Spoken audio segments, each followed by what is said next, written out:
अमन Chopra, senior editor news 18 और मेरी सहयोगी अपर्णा। जोरदार तालियों के साथ सबका स्वागत कीजिए।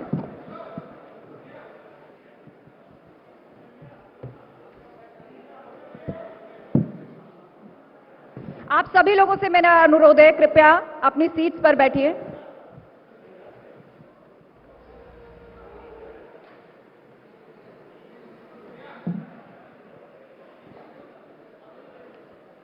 अयोध्या धर्म राम युग, सबसे बड़ा संवाद न्यूज 18 के इस मंच पर, और हमारे साथ एक ऐसी खास शख्सियत यहाँ स्टेज पर है जो प्रतिभा का भंडार है। हास्य कलाकार, अभिनेता, लेकिन मेरे लिए एक कवि, क्योंकि कवि वो होता है जो अपने शब्दों के जरिए हर भाव को बखूबी व्यक्त करता है। और चाहे आप उस कवि को व्यक्तिगत तौर पर जाने या ना जाने, लेकिन यकीन मानिए अपनी कविताओं से आपको वो छू जाता है। और जोरदार तालियों के साथ स्वागत कीजिए शैलेश लोढ़ा जी का। शैलेश जी, हम बात कर रहे हैं प्रभु राम की, और जो अयोध्या पर्व की शुरुआत हुई है जी, लेकिन क्योंकि मैंने कहा ना कि आप कवि के तौर पर ज्यादा करीब रखते हैं, मैं ये जानना चाहूंगी, जब हम बात करते हैं राम जी की, सरल, सहज, मर्यादा पुरुषोत्तम, हर कोई राम में अपने अपने बेटे, कोई अपने पिता, कोई अपने भाई को ढूंढता है। शैलेश लोढ़ा जी प्रभु राम में किसको खोजते हैं? देखिए, सबसे पहले तो मैं कौन प्रभु राम को खोजने वाला मैं कौन उन पे बात करने वाला। बड़ा मुश्किल होता है जब एक मनुष्य ईश्वर के बारे में बात करे, प्रभु के बारे में बात करे, भगवान के बारे में बात करे। लेकिन आपने ये कहा कि मैं क्या देखता हूं, खोजना तो ठीक नहीं होगा, मैं क्या देखता हूं, क्या सोचता हूं। तो पिछले दिनों मैंने कुछ पंक्तियां लिखी थी, मैं आपको बताता हूं। मैंने ये कहा कि राम भाव है, प्रभाव है। राम भाव है, प्रभाव है, मर्यादा का स्वभाव है। राम सिर्फ नहीं एक शब्द है, राम अतीत, राम वर्तमान, राम ही प्रारब्ध है। राम है रोम रोम, राम है संपूर्ण व्योम, राम हृदय के आसपास, राम है श्वास श्वास, राम है सेतु सेतु, राम है शिलाओं में, राम है अक्षर अक्षर, राम हर विधाओं में। ज्योत्सना है राम राम, राम सूर्य के सबेरों में, आस्था का रूप राम, राम शबरी के बेरों में। राम अर्थ जीवन का, जीवन ही राम है। उच्चारण राम का जैसे चारों धाम है। तो राम कहां नहीं है? नल नील के कर्तव्य में, जाम्बवंत के सत्य में, पीड़ा के निदान में, जटायु के बलिदान में, जाम्बवंत की शक्ति में, केवट की भक्ति में, भक्ति की शक्ति में। राम रक्त की बूंद बूंद, परिश्रम में, पसीने में। जो देखना हो तो देखो राम को हनुमान के सीने में। वृक्ष वृक्ष राम राम, राम हर पत्र में। राम आज गूंजा चारों ओर नक्षत्र में। राम पग पग पथ पथ राम राम है। जीवन के सत्य की हर शपथ राम है। राम ही उच्चारण, राम ही भाषा है। राम का नाम सबसे बड़ी आशा है। संवेदना में बसे वेदना को हरे, जिसके हृदय राम हो वो भला किससे डरे। और राम के जाप को हम कंठ कंठ पर धरें। राम का नाम ले हम पाप को दूर करें। और राम के हाथों में दास के हर काम। जय जय श्री राम, जय जय श्री राम। शैलेश भाई, आप हमेशा कहते हैं कि प्रभु राम के बिना जीवन की कल्पना भी नहीं की जा सकती। निश्चित मैंने कई बार आपको सुना। मैं ये समझना चाहूंगा कि ये जो सांस्कृतिक पुनर्जागरण हम देख रहे हैं ना, मैं अयोध्या में था पिछले एक हफ्ते से, पूरा भारत वहां पर है, और एक परमात्मा की प्राण प्रतिष्ठा के लिए ऐसा जश्न, मतलब शायद सोचा नहीं था कि पूरा देश परमात्मा की प्राण प्रतिष्ठा के लिए ऐसा जश्न। मुझे बताइए शैलेश भाई, पिछले कुछ समय में क्या बदल क्या गया है? सबसे बड़ी चीज अमन, जो सबसे बड़ी चीज, जो बदलाव मुझे दिखता है, अपनी संस्कृति, अपनी परंपराओं के प्रति ये जो सम्मान का भाव जो हम में था, रहेगा। लेकिन जिस मुखरित होके, जिस मुखर ढंग से निकल के आया, क्यों ना हो, हमारी संस्कृति, हमारी परंपराएं, हमारे ईश्वर, हमारी आस्थाएं, हमारे मंदिर, हमारी भाषा, इन सब के प्रति जो सम्मान का भाव जगा है, वो अद्भुत है। वो पिछले कुछ सालों के अंदर अद्भुत रूप से हम देख रहे हैं, जिसकी परिणति है ये। पहले लोग बड़ा समझते थे कि बड़े संकीर्ण विचारों का अगर धर्म की बात करता है। मैं माफी के साथ बीच में टोक रहा हूं, मैंने सवाल इसलिए पूछा जी शैलेश भाई, क्या होता था, जैसे कोई मंदिर जाता है जी, या मंदिर की बात करता है या प्रभु राम की बात करता है, तो उसको दूसरी दृष्टि से देखा जाता था। ओल्ड फैशन्ड है। गर्व से कहते हैं कि हाँ मैं हिंदू हूं जी, या गर्व से अब प्रभु राम को लेकर इस तरह का जश्न। अगर अमन आप हम अपनी ही परंपराओं पे गर्व नहीं करेंगे तो कौन करेगा? ये हमारी अपनी परंपराएं, हमारी आस्थाएं हैं। हमारे भीतर की बसी संवेदनाएं हैं, हमारा हृदय स्थल है, तो हमें तो गर्व करना चाहिए। तो ये जो परिवर्तन है वो बहुत बहुत कमाल का, तुमने बिल्कुल ठीक बात कही कि पहले जो तिलक लगा लेता है, मंजिल लगा लेता, तो लोग कहते करे ये क्या है, उसे अलग दृष्टि से देखा जाने लगता, संकीर्ण समझा जाने लगता कि ये तो पक्षपाती है या ऐसा है। लेकिन नहीं, क्यों ना हो, होना क्या चाहिए। बदला, क्यों, ये क्यों आया, मुझे समझाइए ना। लोगों की सोच में बदलाव, समाज में बदलाव कैसे आ गया? देखिए अमन, आपके सवाल में ही आपका जवाब, बड़ा रिटोरिक क्वेश्चन है वैसे ये बदलाव क्यों आया ये आप भी जानते हैं। जब आपका अग्रणी जो मशाल लेके चल रहा हो, उसमें जब आपका विश्वास जागृत हो जाता है ना, कि सारी दुनिया जिसको झुक के कहती है कि हाँ ये आदमी अपनी परंपराओं पे गर्व करता है, उसके सामने विश्व झुकता है, तो फिर सबको ये विश्वास आने लगता है कि ये ऐसा होना चाहिए। अमन के सवाल को एक कड़ी आगे बढ़ाते हुए मेरा सवाल आपसे ये है शैलेश जी, कि, अपर्णा। राम को लेकर जिस तरह से आपने कहा कि पहले अयोध्या अनटचेबल सी थी, अब अयोध्या का कायाकल्प हो रहा है, प्रभु राम की आदर्श नगरी के तौर पर उसे स्थापित करने को लेकर तमाम प्रयास हो रहे हैं, हम सभी देख रहे हैं।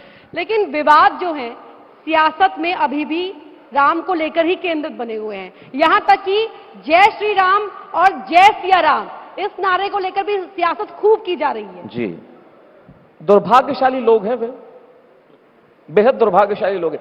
मुझे बताइए, क्या आस्था सियासत या राजनीति का विषय हो सकती है? आस्था तो व्यक्तिगत, और आस्थाओं का सम्मान करना चाहिए हमें।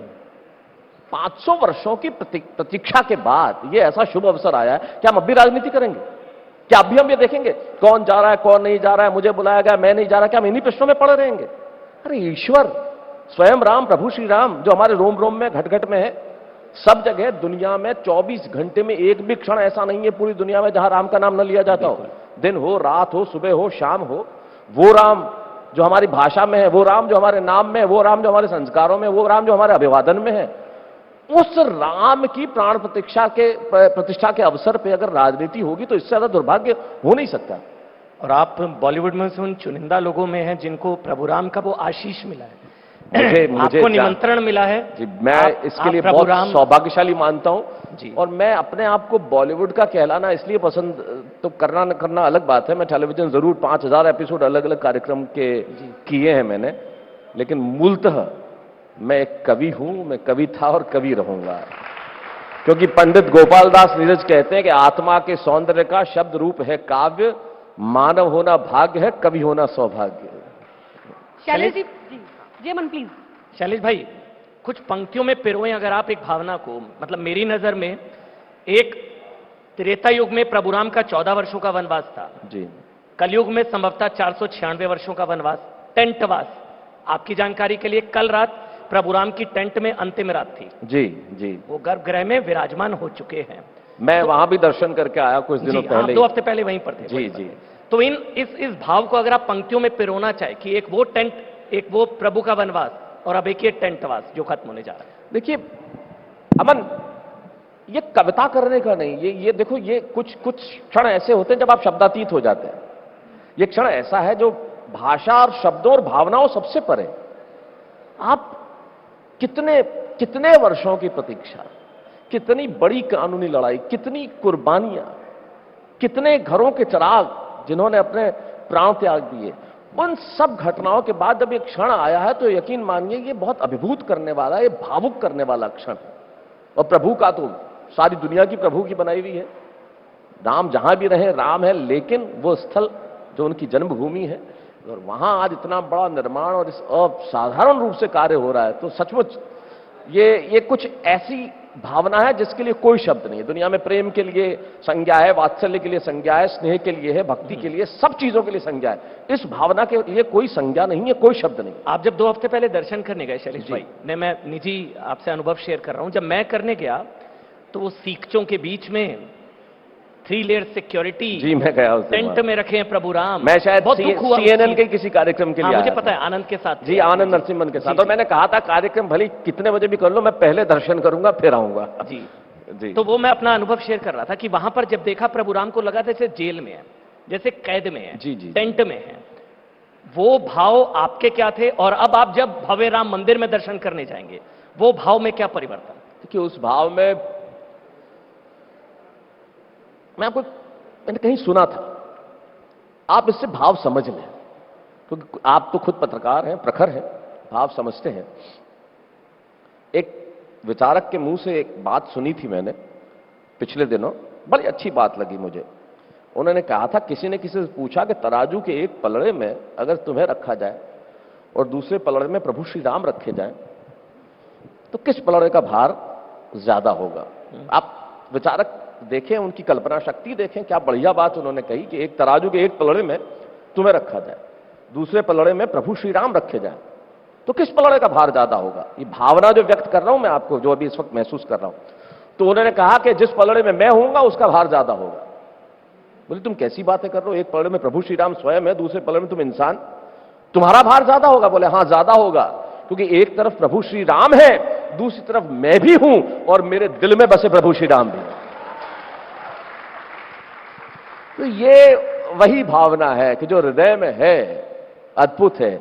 उस टेंट से निकल के जब वो निर्माण में देखता हूं तो लगता है कि राष्ट्र सही राह पे है, हमें लगता है कि हम ठीक मार्ग पर हैं। ये जय श्री राम। यही राम राज्य की परिकल्पना है आपके हिसाब से? देखिए, जैसे कुछ लोग इसकी व्याख्या करते हैं कि कलयुग में त्रेता युग का श्री गणेश संभव है, निश्चित तौर पर संभव है। राम राज्य जहां अनीति नहीं हो, राम राज्य जहां संभाव हो, राम राज्य जहां सभी प्रसन्न हो, खुश हो, संतुष्ट हो, भक्ति भाव से रहें, और क्या चाहिए? टाट से ठाट तक का सफर, जिसके लिए सपने देखे गए, संघर्ष किया गया और प्रतीक्षा भी की गई, शंकाओं के घेरे में प्रतीक्षा की गई कि हो पाएगा या नहीं हो पाएगा। आप सौभाग्यशाली हैं, प्राण प्रतिष्ठा कार्यक्रम में शामिल होंगे। हमारी ये पूरी पीढ़ी सौभाग्यशाली है। मैं प्राण प्रतिष्ठा के कार्यक्रम में शामिल हो रहा हूं, जो न हो रहे हैं वो भी। जी जी, देखिए वो तो एक सीमित, मैं वही आ रही थी कि है। हम भी सौभाग्यशाली लोग हैं कि हम देख पा रहे हैं भव्य राम मंदिर को बनता हुआ, रामलला को विराजते हुए। लेकिन सबसे बड़ी चीज, हमारी पीढ़ी जो सामने लोग बैठे, हमने वो आंदोलन देखे हैं जी, हमने वो शिला पूजन देखे हैं, हमने शिलाओं पे श्री राम का नाम लिखा देखा है। मैं राजस्थान जोधपुर से आता हूं, मैं वहां के जो कार सेवक थे, डॉक्टर महेंद्र नाथ अरोड़ा, कोठारी बंधु दो जो बीकानेर के थे, सेठाराम परिहार, हमने जी हाँ, तो उन लोग, हमने देखा है कि उन्होंने किस तरह से अपने प्राण न्यौछावर कर दिए। हमने पूरी प्रक्रिया देखी है, पहले लोअर कोर्ट, फिर हाई कोर्ट, फिर सुप्रीम कोर्ट। तो ये पूरी पीढ़ी ऐसी है जिन्होंने पूरी प्रक्रिया देखी, और उस प्रक्रिया के बाद जब आप इसकी परिणति देख रहे हो, परिणति इतनी सुखद देख रहे हैं, तो यकीन मानिए इससे ज्यादा सौभाग्य क्या होगा। लेकिन मेरा सवाल यह है कि जो सपना साकार हो पा रहा है, हम सब खुद को सौभाग्यशाली मान पा रहे हैं, श्रेय किसको दिया जाए? क्योंकि जो राम के अस्तित्व पर सवाल उठाते हैं वो कहने हैं कि भाई अब हो भी रहा है राम काज, तो सुप्रीम कोर्ट के आदेश पर हो रहा है। लड़ाई किसने लड़ी? गया कौन? आंदोलन किसने किए? शिला पूजन किसने किया? प्राण किन्होंने दिए? किन्होंने कहा कि सौगंध राम की खाते हैं, हम मंदिर वहीं बनाएंगे? किसी ने तो किया होगा ना। सुप्रीम कोर्ट खुद वैसे ही तो आदेश नहीं देता, दो पक्ष होते हैं, तो कोई तो ऐसा पक्ष खड़ा होगा ना जिसने कहा कि यह कार्य होना चाहिए। इसमें श्रेय देखिए सबको पता है ना, ये मेरे कहने की आवश्यकता ही नहीं है कि किसने किया, कौन कर रहा है। ये श्रेय मैं देना चाहूंगा और हर उस भक्त को जिसके दिल में श्री राम बसे हैं, मैं श्रेय देना चाहूंगा हर उस सेवक को जिसने अयोध्या आके इन विपरीत परिस्थितियों में सेवा की, जिन्होंने गोलियां खाई, जो जेलों में बंद रहे, जो इतने वर्षों से संघर्ष करते रहे। मैं उन राजनीतिक व्यक्तित्वों को भी श्रेय देना चाहूंगा जिन्होंने अपने घोषणा पत्र में हमेशा ये कहा कि हम ये करेंगे। उनके पीछे एक विश्वास था। और देखिए, योगदान मेरा हो, आपका हो, सबका होता है। एक छोटी कहानी मुझे याद आती है, मैंने कहीं कही थी पिछले दिनों और बड़ी अच्छी लगती है मुझे कहानी, इसलिए फिर सुना देता हूं कि जब भगवान श्री राम लंका जा रहे थे और सेतु बन रहा था, और जब सेतु बन रहा था तो नल और नील नाम के दो वानर शिला उठाते, प्रभु श्री राम लिखते और वो सेतु बनने लगा। तो इतने में प्रभु श्री राम किनारे पे बैठ के देखते हैं कि एक गिलहरी उठी, बालू मिट्टी से गई, समुद्र के किनारे पे गई, अपने बदन को गीला किया, वापस आई, लपेटी बाल मिट्टी समुद्र की, फिर गई। ऐसे 3-4 बार किया, अपने बदन को गीला करती, मिट्टी लपेटती, बदन को गीला करती, फिर जाती, मिट्टी छोड़ आती। प्रभु श्री राम ने पूछा विनोद भाव से, क्या कर रही हो? बोले प्रभु सेतु बना रही हूं। प्रभु श्री राम कहने लगे, मिट्टी के इन 4 कणों से तुम्हारा सेतु बन जाएगा? तो गिलहरी कहने लगी, प्रभु मैं भी जानती हूं कि मिट्टी के इन 4 कणों से मेरा सेतु नहीं बनेगा या आपका सेतु नहीं बनेगा, लेकिन इतिहास जब भी लिखा जाएगा यह जरूर लिखा जाएगा कि सेतु बनाने में मिट्टी के 4 कण से ही योगदान मेरा भी था। तो ये करोड़ों करोड़ों आस्थाओं का योगदान है। शैलेश भाई, एक सवाल आपसे। ये अक्सर कहा जाता है कि किसी भी या भारत के प्रधानमंत्री को अपनी आस्था का प्रकटीकरण इस तरह से खुलकर नहीं करना चाहिए। क्यों नहीं करना चाहिए? मैं वही सवाल से, देश सेकुलर तो किसी धार्मिक अनुष्ठान में प्रधानमंत्री की मौजूदगी ठीक नहीं, जो लोग ऐसा कहते हैं उनको आपका जवाब। क्यों नहीं करना चाहिए? मुझे एक बात बताइए अमन, एक पत्रकार होने के पहले आप इंसान है या नहीं? जी। और आप किसी परिवार के साथ, आप किसी भी धर्म के हो, मैं ये नहीं कहता आप हिंदू हो, आप मुस्लिम हो, आप सिख हो, ईसाई हो, लेकिन हमारे धर्म में हमारी आस्था तो रहेगी ना। और क्यों नहीं करना चाहिए? जिस देश में मंत्री पद की शपथ लेते हुए, किसी भी मंत्री पद की शपथ लेते हुए, जब आप विधानसभा में देखें, जब मंत्री पद की शपथ ली जा रही है, तो जब शपथ ली जाती है तब क्या कहा जाता है कि मैं ईश्वर की शपथ लेता हूं कि मैं संविधान में निष्ठा रखूंगा। सारे ही पद ईश्वर की शपथ लेता हूं कि मैं संविधान में निष्ठा रखूंगा, तो वो तो सर्वोपरि है ना। क्यों नहीं करना चाहिए? आदमी अपनी आस्थाएं थोड़ी छोड़ देगा। देश धर्मनिरपेक्ष, जब कहा जाता है कि देश अगर धर्मनिरपेक्ष सेकुलर, तो देश के प्रधानमंत्री को खोलकर आस्था का प्रकटीकरण अमन धर्मनिरपेक्ष होने का अर्थ मेरी आस्थाओं को छोड़ना नहीं है। धर्मनिरपेक्ष होने का मतलब यह है कि मैं किसी धर्म में कोई फर्क नहीं कर रहा हूं, सब समान। हम कहते, सारे लोग कहते हैं ना, सारे सब भाई हैं। मेरी एक पंक्ति है, मैंने एक जगह कहा था कि तू यार मैं हिंदू, तू मुसलमान, वो ईसाई, ये सिख।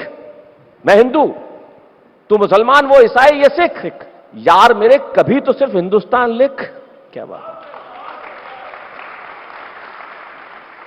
तो धर्मनिरपेक्ष हम हैं, मैं हूं, आप हैं, हम सब लोग हैं, लेकिन इसका मतलब आस्था। मैं रोज जब तक सरस्वती पूजन नहीं करता घर में, तब तक घर से बाहर नहीं निकलता। आज भी आप मेरे जेब में पाएंगे सबसे पहले मेरी कलम रहती है, और ये तस्वीर जो मां सरस्वती और बाला सती जी जिनका भक्त हूं, हमेशा मैं साथ रखता हूं, और वो हमेशा साथ रहती हैं क्योंकि उनका आशीष है मुझ पे। और ईश्वर में आशीष, अगर उसमें आस्था नहीं तो किसमें? उसमें विश्वास नहीं तो किसमें? अच्छा शैलेश भाई, जो प्रभुराम को एक धर्म से जोड़ते हैं, क्योंकि प्रभुराम संस्कृति पुरुष है हमारे लिए, मर्यादा पुरुषोत्तम, आप एक शब्द धर्म से जो जोड़ते हैं जी, उनको जवाब शैलेश जी। सारे विश्व के हैं प्रभुराम। दुनिया का कोई भी इतना बड़ा व्यक्तित्व किसी एक धर्म का नहीं हो सकता, वो सबके हैं, सबके हैं। राम से हम जो सीखते हैं, रामायण सिर्फ राम की रावण पे विजय नहीं है, प्रभु श्री राम की। रामायण पिता और पुत्र के अद्भुत संबंधों का भी एक बहुत बड़ा दस्तावेज है। इसमें धर्म कहां आता है? ये सीखने में कौन सा धर्म आपको ये नहीं कहता कि अपने पिता के प्रति इतना समर्पित होना चाहिए कि अगर वो एक वचन कह दे तो आप 14 वर्ष वन में चले जाएं? ये धर्म से ऊपर की चीज है, ये व्यक्तित्व की चीज है, ये मनुष्यता की चीज है। राम से आप मनुष्यता सीखते हैं। राम ने आदर्शों की बात की। देखिए मैं आपको एक बात बताऊं, रावण से अगर सिर्फ जीत ही उनका उद्देश्य होता तो स्वाभाविक तौर पे बाली उनके साथ ही ज्यादा मुफीद होते, क्योंकि ऐसा कहा गया है कि रावण को बाली एक बार पराजित भी कर चुके थे, लेकिन उन्होंने बाली को नहीं काख में बांधा था। हाँ। क्योंकि वहां आदर्श पूरे नहीं होते। ये आदर्शों की बात थी। किसी से आदर्श सीखना, किसी से पिता की भक्ति सीखनी, किसी से भातृत्व भाव सीखना, किसी से जीवन की मूल्यों को सीखना, यहां कोई धर्म आड़े नहीं आता।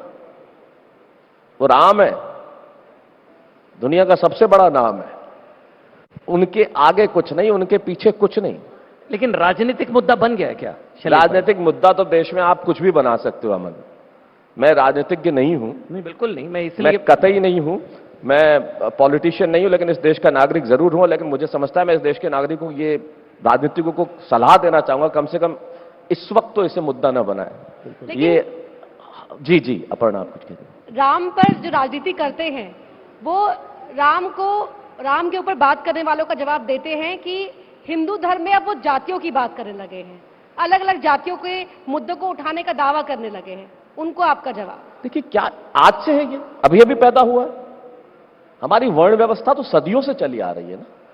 और मैंने किसी ने बहुत बढ़िया बात पिछले दिनों मैंने सुनी थी, उन्होंने ये कहा था कि ये जाति जो है वो कार्यक्षेत्र में बंटवारा था। इट वॉज वो जाति नहीं, वो ज्ञाति थी। वो ज्ञाति। जी जी, वो अपभ्रंश होते होते वो वो प्रोफेशन थे आपके। और ये तो वर्ण व्यवस्था तो सदियों से है ना, और हजारों साल से ये देश सहिष्णुता से रहता है, रह रहा है और रहेगा।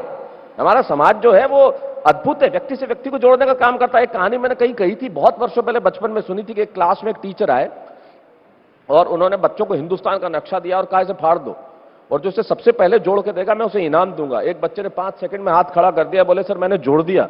बोले चमत्कार, तुमने कैसे किया इतनी जल्दी? बोले मैंने कुछ नहीं किया, मैंने हिंदुस्तान के नक्शे को पलट दिया, नक्शे के पीछे एक आदमी बना हुआ था, मैं आदमी को जोड़ता चला गया, हिंदुस्तान अपने आप जुड़ता चला गया। ये आदमी से आदमी जुड़ने की परंपरा तो हमारे यहां सदियों से रही है और हमेशा रहेगी। और राम आप ने इसे सिखाया है। राजनीतिक वक्तव्यों से बांटा नहीं जा सकता। ये राम ने ही सिखाया है हमें सामाजिक समरसता का पाठ भी। बिल्कुल, चाहे आप केवट कहते हैं, निषाद राज कहते हैं, शबरी कहते हैं, सुग्रीव कहते हैं, तमाम लोग नाम को आप जब पढ़ेंगे, मैं तो इतना ज्ञानी व्यक्ति नहीं हूं, मैं एक साधारण व्यक्ति हूं, लेकिन जब आप पढ़ते हैं, सुनते हैं, तो आप पाते हैं क्या अद्भुत है।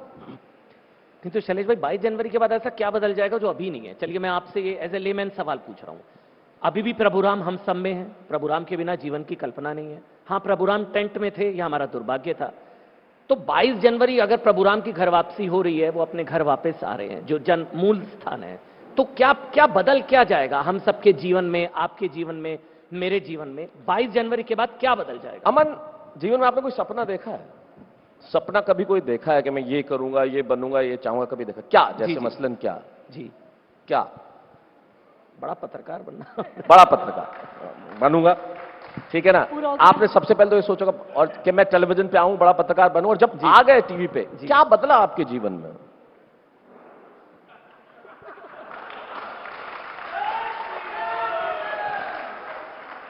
चैनल बदले बस। उसके अलावा एक चीज बदली जी, आपके भीतर एक संतुष्टि का भाव आया जो सपने पूरे होने पे आता है। हम सबके भीतर 22 जनवरी के बाद एक संतुष्टि का भाव होगा जो एक सपने के पूर्ण होने के बाद आता है। वो भाव अद्भुत है।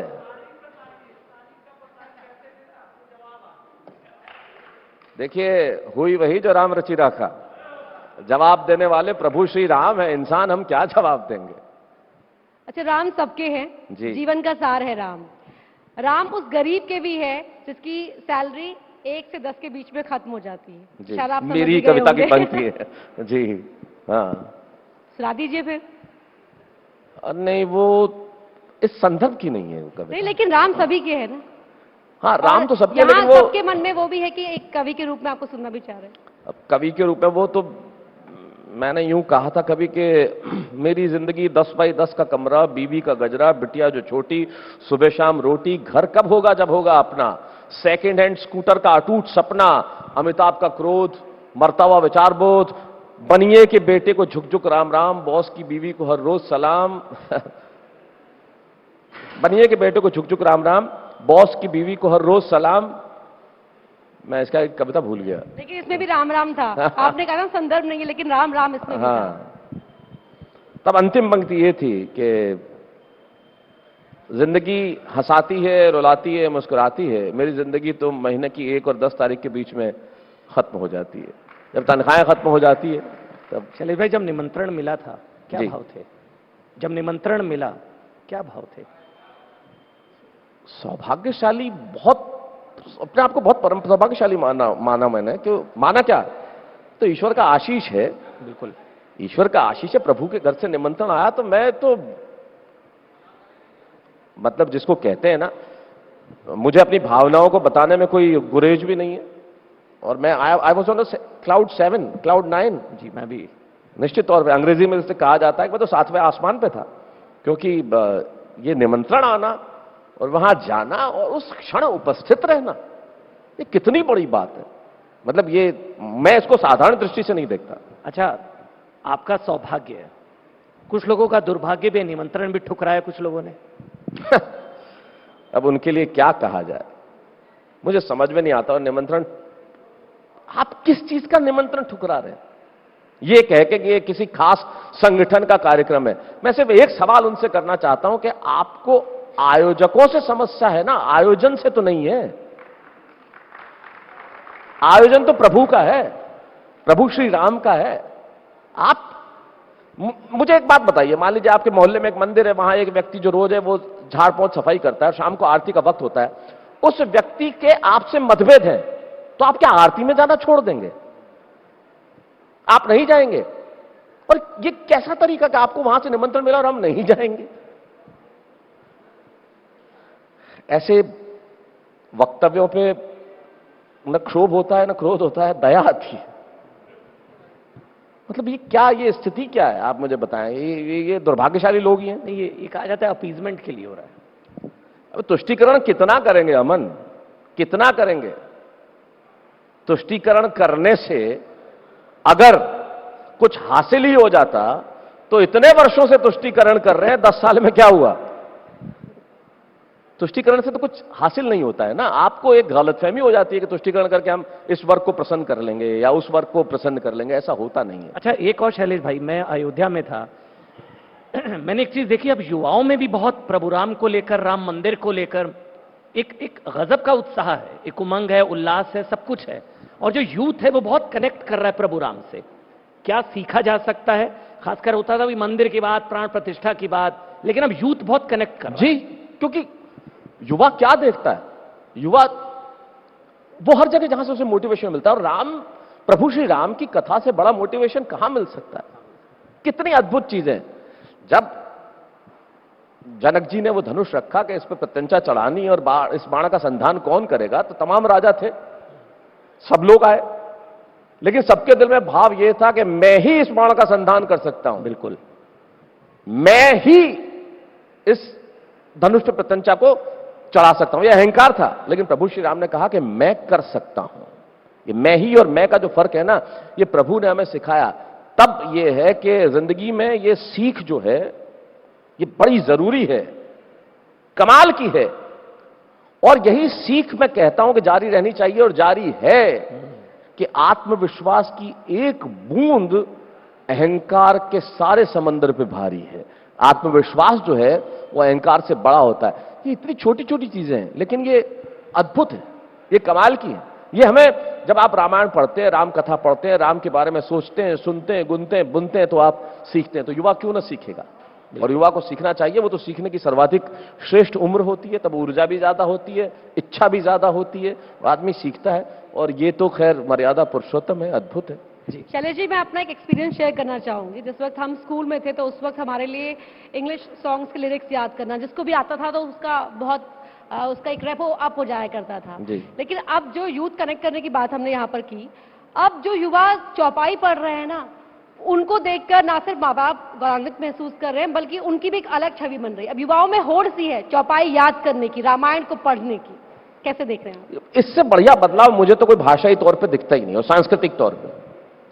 क्योंकि मैं खुद अपने मंच से 1000 बार कह चुका हूं, हम लोग अपने आप को अंग्रेजी बोल के बड़ा अभिजात्य समझ लेते हैं, अंग्रेजी गाने गा के, अंग्रेजी सुन के अपने आप को बड़ा कुलीन समझ लेते हैं और कूल समझ लेते हैं। और बाकी लोग कहते हैं अरे ये तो अंग्रेजी नहीं आती, बड़ा अनकूल है, ओल्ड फैशन है, ये है। तब अब ये चीज आ गई कि आदमी खुद आगे बढ़ के बोलता है, जब चौपाई बोलता है तब उसे कहा जाता है कि नहीं यार ये तो बहुत बढ़िया है। ये इससे बढ़िया परिवर्तन क्या हो सकता है? इससे बड़ा परिवर्तन क्या हो सकता है? अपनी भाषा पे गर्व, अपनी परंपरा पे गर्व, अपनी आस्थाओं पे गर्व, अपनी संस्कृति पे गर्व, इससे बड़ा परिवर्तन तो वो हो ही नहीं सकता। मैं तो बड़ा प्रसन्न महसूस करता हूं, बड़ा संतुष्ट महसूस करता हूं इससे। लेकिन जो कल तक सवाल उठा रहे थे ना राम जी के होने पर, आज वो कह रहे हैं कि शिखर नहीं है, प्राण प्रतिष्ठा क्यों हो रही है? उन सवालों का जवाब। प्राण प्रतिष्ठा शिखर नहीं है।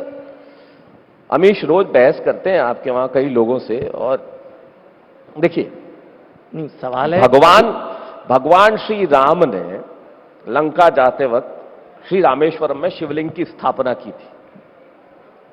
उस वक्त प्रभु की स्थापना हुई थी, तब मंदिर का निर्माण नहीं हुआ था, मंदिर बाद में बना है।